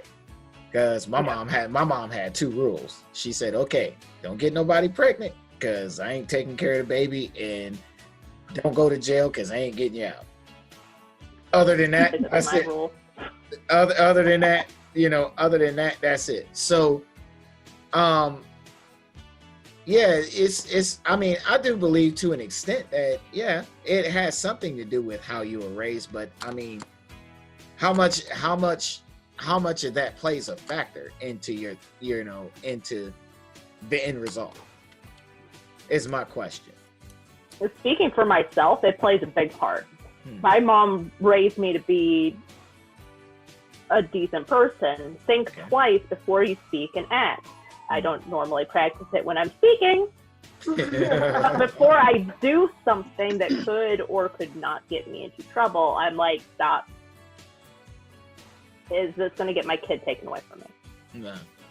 At the end of the day. Is this going to make me lose my job? Is this going to destroy my car? what is going to be the consequence of doing this specific thing? Right. That's how I was raised, is to think about the consequences before I do the thing. So that's more of that would be more of the big picture. Right. And what is the big picture? I do kind of get that in a sense, because I do a lot of things, even like with projects, and let's face it, I do a whole hell of a lot of projects. And when I do those projects, I always think of the biggest picture. And my big picture, and my bottom line is, how can this benefit everybody versus just myself? Yeah. You know what I mean? So, or how is this, what's the biggest picture I can possibly think of? You know what I mean? In some of these projects. So, in that's kind of, I just go from there, because with me, plans never work. So I call them target ideas. There's that PC thing. So I think that a lot of this too has to do with, again, perspective. Because see how you automatically go towards the positive thing. That's how you were raised. No, it was not. Oh, no, it was not. Okay, so you just evolved. Yes. No, at some point in time, I made a choice. Okay. I made a choice to think, do, say, and speak differently. And that's why it's really hard for me to kind of wrap my brain around, nature upbringing. You know what I mean? And people blankly saying, well, this is how I was raised and this and that and the third, because I get it, but then I don't get it, because at the end of the day, we still have a choice. It's just like, let's bring up the story of Job and how God and the devil kind of made a bet. It was like another episode of Trading Places, the movie where they made a bet to see who would they bet $1 to see who would crash and burn. That's the same thing God and Satan kind of did with Job when they said, hey, why don't we just he's not gonna go to you. I'll bet you that he won't. Okay. So then they just left him alone. And when they did, Job therefore had choices to make, and he made those choices. Well, no, that devil made it real hard for Job, though. So in that situation with Job, God was basically telling Satan that, Job would worship me even if I didn't take care of him, even if I wasn't good to him. And the devil was like, Job only listened to you because of all the good stuff that you do for him. If you take your hand off of him and let me reach out and touch him and do all this bad stuff to him, I bet you he'll turn on you. Right. So God was like, okay, right. Just okay. Well, go ahead and do what you do, but just don't kill him. Right. So he did all of this stuff to Job. He tested Job in all of these ways, but Job remained faithful. But it's a lot of people that don't have the faith of Job. That's you know true. What I mean? Right. Don't believe. They don't believe. They ain't strong like that. They are weak-minded. It's a lot of followers out here, and it's a lot of people that's just, they tend to go along with what's going on. They're not going to be an example. They're not. That's why you gotta know within yourself that temptation is gonna come. And a lot of, like he was saying, when he got married, then the women came. But if you can stand the temptation, if you can, and he said that, when a man is, I guess when you're tried and you pass, then here comes the reward. But you got to be able to pass those temptations, and the women are going to come. And that's just life. In life, people want you more after you get with someone when you are single. But you have to say, hey, now, and I'm not saying you're not human, because some people get weak and they fall. But then some women forgive them and they're able to come back, and then some women don't. Because the Bible says that if a man, fornication, where adultery is a reason for divorce. Yep. That's the reason that you can divorce the person. And so if you can have the patience and the faith of Job to say, hey, when his wife said, oh, you just crazy, why don't you just curse God to his face and die? He was like, you sound foolish. I'm not going to do it. Skin from his bones. His friends and them said, hey, you must have done something. Well, God is mad at you, but he wasn't, because God actually presented Job to the devil. Have you considered my servant Job? then he said all the rest of the stuff. So if he knows that he can allow you, he said he doesn't put too much on you that you can bear. So hey, marriage is something that you have to work at it. People don't want to work at it. People like I think Hannah was saying, people don't have enough time. They want to jump in a marriage in a month and don't even know anybody. Like, give it some time, give it some time to at least see, hey, is this the person I want to marry before we get married? You know, like I said, I had a person that I was actually in a courtship with, and they wanted to be married, but I seen that they were missing. I was like, hey, you know what, let's just take a step back. We meant to be together. We'll meet up again. It's something that God has designed, and you'll be for me. But other than that, I just wait and see what's gonna happen, you know? Right. So I'm thinking. Oh, go ahead. I was just thinking, in harmony with what we was talking about with Job, you know, I didn't even think about the wife being an outside influence, but that's deep because, you know, it's a lot of outside influences you have to deal with when you marry too. And that plays a big role in a lot of weak marriages when it comes to getting divorced, because people listen to what other people say and think about their relationship. Yeah. And that's why a big rule in marriage is you keep people out of your marriage. That is a huge rule. And, you know, a lot of people, and this is why a lot of those marriages fail, is because, you know, we don't keep people out of our marriages. We don't keep people out of our homes when it comes to that aspect. So, you know, and it also says in the Bible that your own enemies will be thine of your own household. So, you know, when you invite this stuff, you know, invite these people into your home life and everything else, now they all of a sudden become your enemies and you are very vulnerable to those sort of things. So with marriages, and we see that, you know, we see all the way around how it's, you know, the divorce rate is definitely spiking up, especially with marriages that have been long standing. You know, this leads us into, you know, asking, you know, trying to figure out ways to stay active and relax during quarantine. So what do we do? I mean, like, okay, so we're all sitting in our homes, you know, for the most part. I mean, I'm fortunate enough to where I still get to go to work, you know, and I'm blessed and I'm privileged in that fact alone, you know, because at least I'm not totally stuck in the house. You know, I actually get to go out and I still have some form of interaction, you know, with people, whether stopping at the gas station, you know, pulling up at a drive-through to get something to eat, something like that, you know. The little things that we often take for granted, you know, I'm still able to do. We got ways of staying this way. So what I've done was I've decided I worked on my brand since quarantine. You know, I was working on my brand, doing different projects, came up with this podcast I did, and coming up with other podcast ideas, marketing, all that, you know, and which has, you know, I will say, has produced great results, you know, for me, because what I thought was, well, you know, just because the rest of the world stopped doesn't mean that I have to, you know what I mean? And because of that, I'm like, well, where everyone else sees chaos, I see opportunity. That's true. You know, it's an opportunity to thrive, but a lot of people don't have that kind of mentality. So, but that's just my example of how to stay active and, you know, being really relaxful. This podcast for me is relaxful. You know, it's I'm able to step, you know what I mean, out of the norm of the hustle and bustle of having to be a certain kind of way to, you know, just being myself. You know, how do you handle it, Miss Red? I've got a 10-year-old.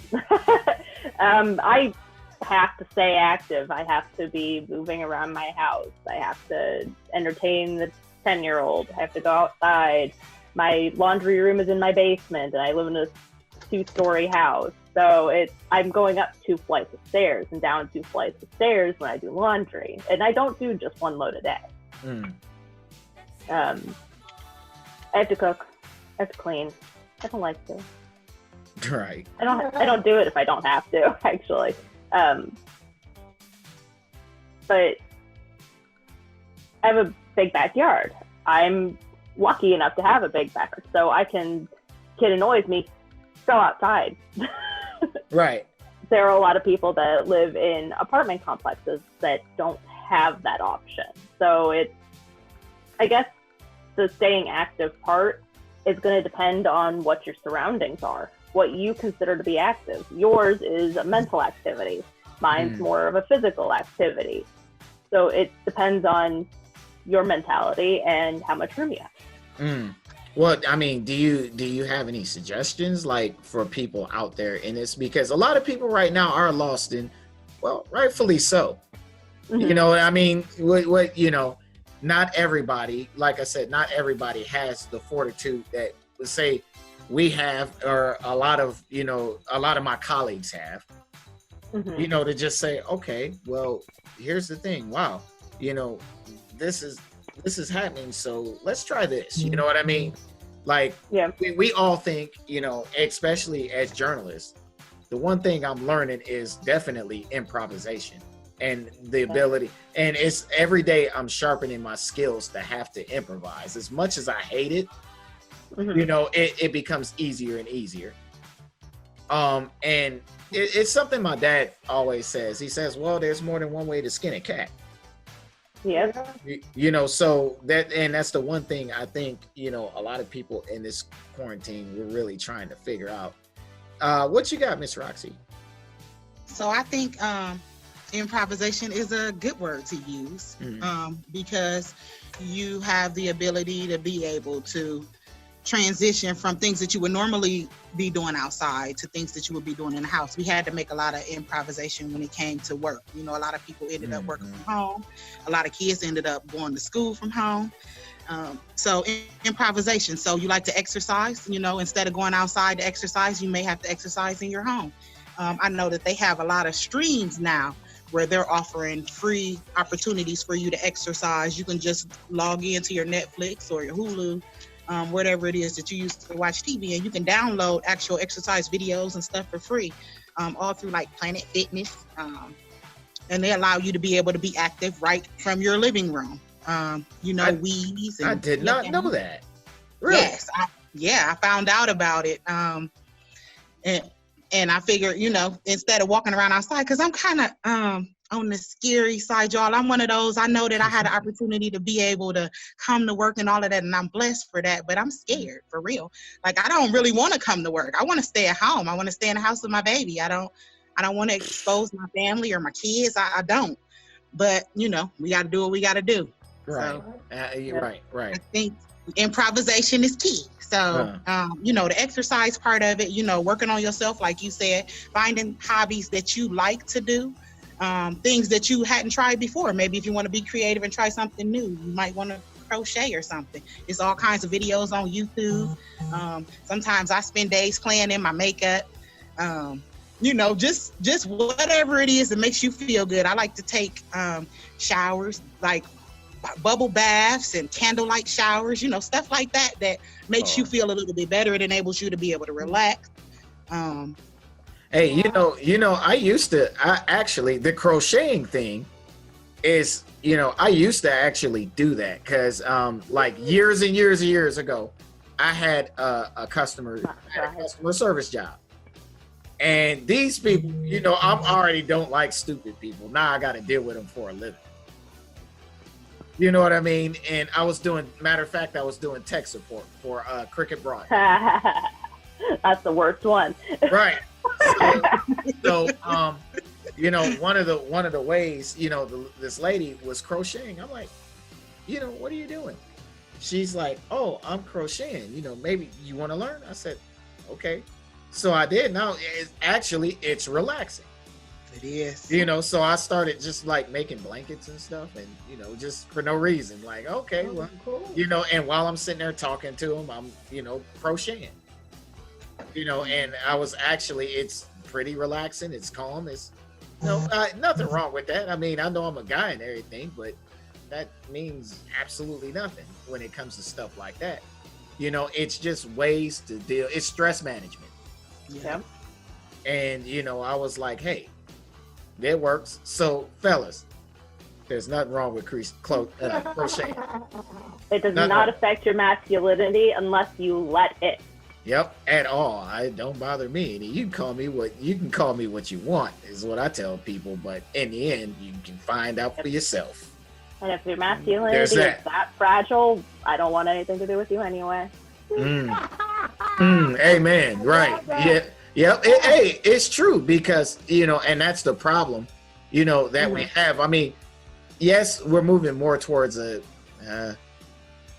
genderless society. There's that PC thing in it. But I mean, we still, have those feelings and that male pride. This is why, I think I told Miss Karen and Roxy this one day. I said, look, I'd rather work around women. I would rather deal with women because most of the men that I know do the same stuff they claim that women do, except they do it 10 times more. And they puff out the chest while they're doing it. This isn't masculine. Right. And I mean, like, I'll be at work and I hear these guys gossiping all the time. I'm like, for real? And they can't stand me either. None of them. And I'll be like, all right, well, you do you, I do me, but I bet you don't catch me sitting up there talking to y'all in a group, talking about somebody else. I don't care that much because I'm like, ain't none of y'all man enough to say whatever y'all got to say to them people's face. That is exactly why y'all sitting there gossiping. Yeah, just saying. That's just kind of where I'm at with that.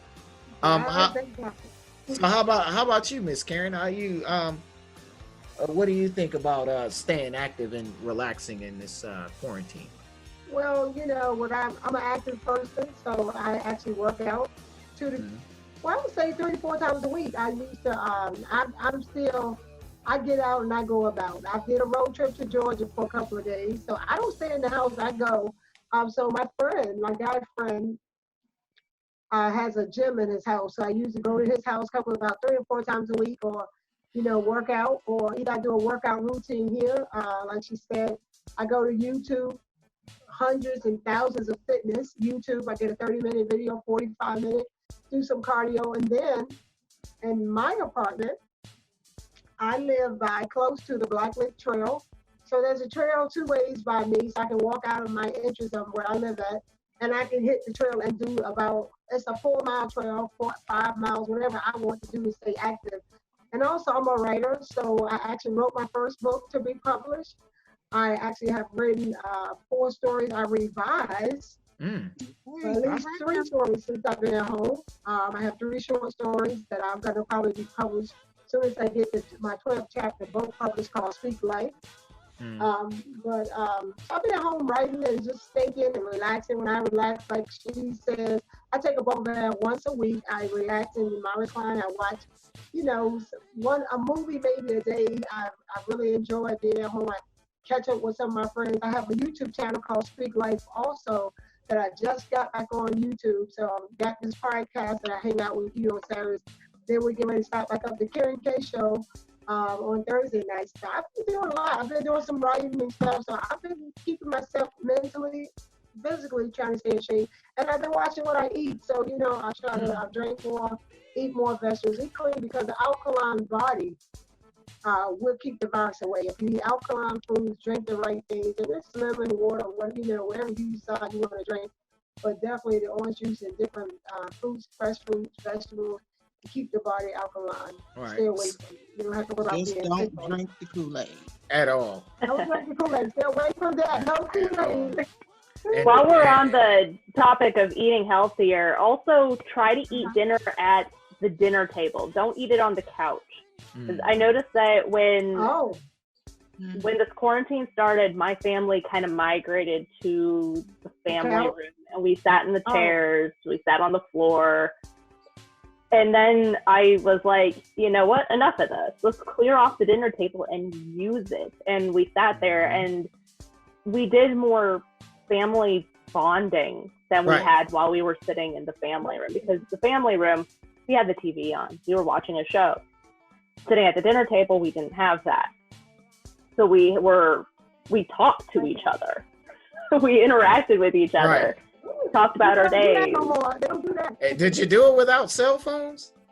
Yeah, we actually put our cell phones down and we don't look at them while we're sitting at the dinner table, unless it's like my mom is texting her family. I got to clap for that. I'm sorry, because that's you know, and that's one of the things that, you know, I'm, you know, kind of like, hey, maybe now is the time that where we need to turn back the clock on some of these things. Start at dinner. Just start at dinner time. Just sit at the dinner table. Put your cell phones over in a different room altogether. Yep. Just and I think that's fabulous. It is. I do too. Like we only do it when my son is at my house, because he goes to his dad's every other weekend. So it's when he's home. But I like it more. It reminds me of when I was growing up, sitting at the dinner table, no phones, no TV, just sitting at the table, talking about the day, things that we did, things we want to do next day. Go ahead. I'm sorry. Oh, no, I'm sorry. I was just thinking that not only that, you know, during the quarantine and all the stuff that's going on, it gives you an opportunity to be able to see what's in everybody's head. You're sitting down and you talking, you know, and it's giving you an opportunity to be able to see where everybody is at. Because just because, you know, you feel like you're going through something, the whole family is going through something. We all in quarantine together. So. Yes.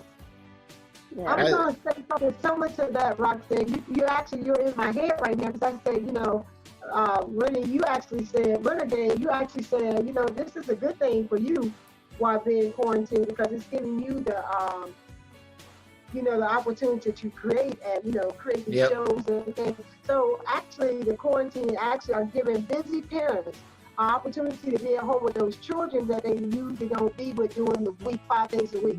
Give them an opportunity to learn what type of behavior the teacher has been telling them about their kids.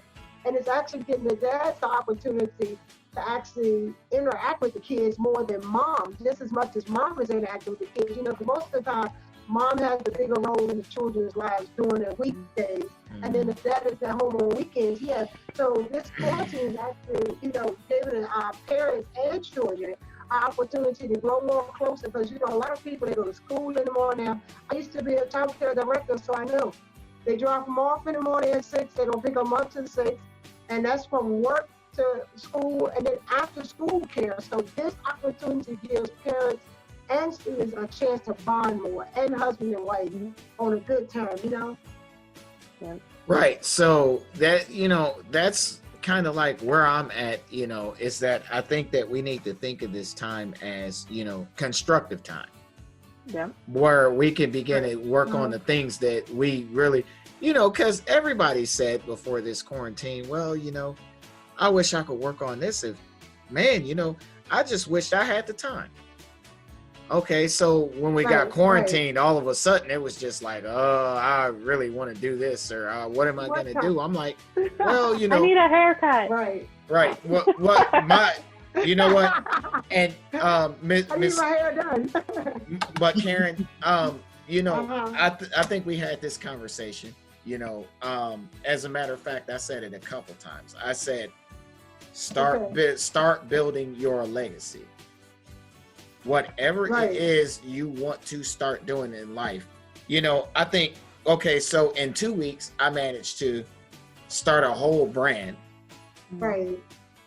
Come up with content for my brand, market my brand, and actually watch it grow in 2 weeks.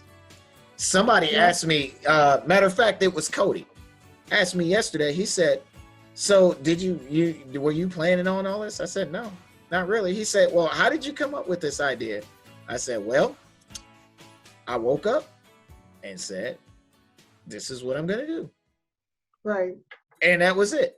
And that's, you know, I didn't make any kind of reasons or excuses or anything else as to why I couldn't do it. I just got it done.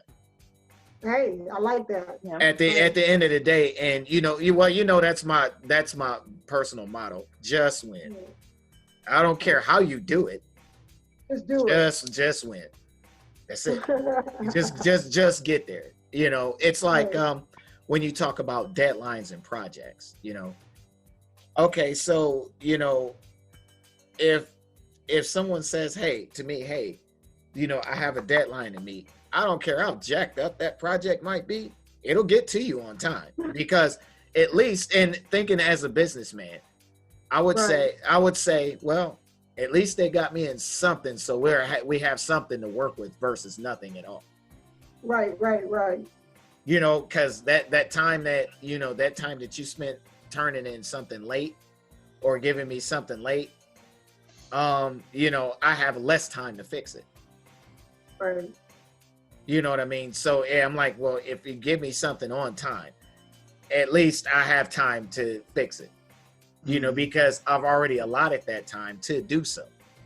You know, versus having you give it to me late and it might even still end up being whatever. You know, so I take Make that. Make sure you schedule time though to kind of decompress too, because if you are go constantly, you're eventually going to drive yourself insane. Burnout. You know, that I've been like that all my life though. You can ask Miss Roxy. You ask Miss Roxy. I've been like that all my life. It's just some people can handle it. Mm-hmm. Most people can't. So we have to make sure that we're letting people that know that it's okay to schedule time to kind of stop. It is. It's perfectly healthy for most people. But, you know, this is why, too, I believe in mental health. And I still go see a psychologist. There's nothing wrong with me, and there's nothing wrong with that. Because there's nothing wrong with it. You know what I mean? Because even at various stages of my life, I will say, you know what? I need to schedule an appointment for so-and-so because this is what's going on. This is where it seems to be heading. So maybe I need to figure out how to handle these things. And that's healthy too. But you are right. For most people, they have to be like, okay, you know, you have to go sit down for a second. Yep. And for your situation, it's like an oil change in the car. Mm-hmm. You have to get an oil change every so often. So go take care of your mental health every so often. Go see your therapist. Go to the dentist. Mm-hmm. And take time to unwind. Yep, there's nothing wrong with that. Nothing wrong with it. At all. Hey, America, go get yourself checked out, see a therapist in all seriousness, because my life changed the day I actually started going to see therapy or going to therapy. And it changed for the better. And I think everybody should do it. I swear by it. You know, but anyway, this is the end of our show. You know, ladies, I had a lot of fun. You know, I had a good time. Red, Roxy, you guys done great. Yes. You know, you guys, as a matter of fact, I'll probably go back and listen to this again. You know, well, of course I'm gonna listen to it again because there's some other stuff I gotta do. You guys will be asleep. And you know me, I will still be working. That's just because you know what? I actually did that earlier. After I cut the commercial for this, I took like a 3-hour nap. I woke up like, damn, I was asleep that long. I felt better too, didn't you? I was damn, I was asleep that long. And then I woke up like, oh man, I got to get this done. Like all of a sudden, like, I forgot. You know, because I do have I have a lot on my plate, but it's okay because you never hear me behind any work. I'm never behind. And a lot of that is just time management and focus. You know, I still have time for my family. I still have time for my friends, you know, and I'm still flexible enough to make time, but not everybody can do that. But yes, I do recommend that everybody go see a therapist and, you know, and maybe even at some point in time, have a drink. Because I'll drink to that. Right. You know, just because it's, you know, there you go. It's you know, it's okay. It's healthy. But what's unhealthy is when you do it too much. You have to do everything in moderation. Balance. Exactly. Yep. So theme of the night, balance. Right. Good luck finding it. So, for myself, Miss Red, any last thoughts? Check me out at the Peanut Gallery, the Storyteller on Facebook, Red Storyteller on Instagram. I'm also now a member of the Score on Air team. If you want to visit the Facebook scoreonair.com, their Facebook page. So check that out. I'm one of the admins now. Hey, Adam, telling you. Learn everything you can. Shout out to Adam. Definitely. Yeah. What up? He's great. Yeah, shout out to him. You know, my Score on Air family. You know, all of them. You know, they're all about their business. I love it. Yep. How about yourself, Miss Roxy? I would say stay focused. It's okay to, like you said, get the therapy that you need mental health wise. Make sure you stay focused, stay active, do what it is that makes you feel like you want to relax. Stay safe, don't overdo it. And you definitely can check me out, www.helpforhomelessness.org. My podcast will be coming out. It's called Hot Topics. It'll be coming out on Wednesday. So you're able to come back here with me and check it out on Wednesday. We'll be talking about No Filter, baby. Right on No Filter. Right. Different topics. Yep. Business topics. So yep. Check us out. All right. You, Miss Karen? Hey, this is Karen K from the Karen K Show, and we get ready to get started back up next Thursday, right here on No Filter. Yes, sir. Also check me out on YouTube as Karen B. Evans, Speak Life. Also, I want to give a shout out to all the mothers. Happy Mother's Day to every mother that's listening to us right now. You know what? Yep. Happy Mother's Day. Just wanted to tell y'all, your mother every day, but just especially treat your mothers good tomorrow. Mom, something great. Do something great for mom. Amen. It's my day. Hey. I'm going to make him wait on me hand and foot. And for me, happy Mother's Day to all of you. And we are off. You guys have a good one. It's been great. We'll see you again next Saturday, 7 p.m. Bye. See ya. All right. Bye-bye. Happy Mother's Day.